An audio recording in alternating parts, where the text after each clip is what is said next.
Planning episodes with intent.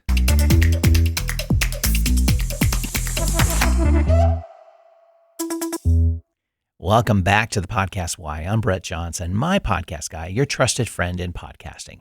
The show is here to help you reconnect with the real why behind your podcast so you can keep showing up with clarity and confidence. Most podcasters plan episodes. Very few plan them with intent. There's a difference, and it matters more than most people realize.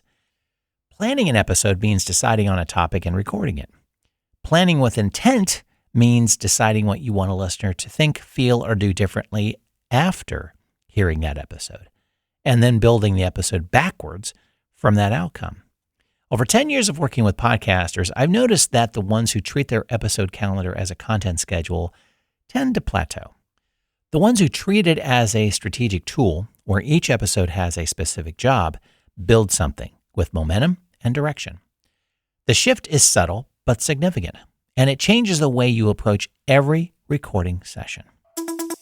Here's a framework I use with my clients that simplifies this considerably. Think of your episodes as falling into roughly 4 categories based on what job they're doing for your listener and your business. The first category is education, episodes that build your listener's understanding of a concept, process, or problem. These are your workhorse episodes. They demonstrate expertise, they're searchable, and they tend to attract new listeners because they answer questions people are actively asking.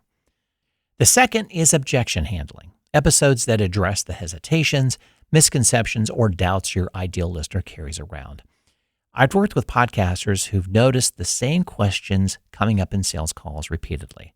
When they started building episodes around those objections, the quality of their sales conversations improved noticeably. Prospects arrived already having worked through the hesitation. The third category is reassurance, episodes designed not to convert new listeners, but to deepen trust with existing ones. These episodes say, in essence, you made a good decision by listening to this show, and here's why. They validate your listener's direction and reinforce loyalty. And the fourth is invitation, episodes with a clear, intentional call to action that moves the listener towards a specific next step in your business ecosystem. These should be planned deliberately, not scattered randomly across your feed. When you look at your last 10 episodes through this lens, what do you see? Are you only producing one type? Are you missing a category entirely? The answer tells you a lot about where your episode planning has gaps. Your action step for this episode is to map your next 10 episodes before you record them and assign each a role. You don't need an elaborate content calendar. A simple spreadsheet or even a handwritten list works fine. For each episode, note the topic, the intended listener outcome, and the category it falls into. Then look at the 10 episodes as a set. Does it tell a coherent story? Does it serve multiple types of listeners across multiple stages of their relationship with you?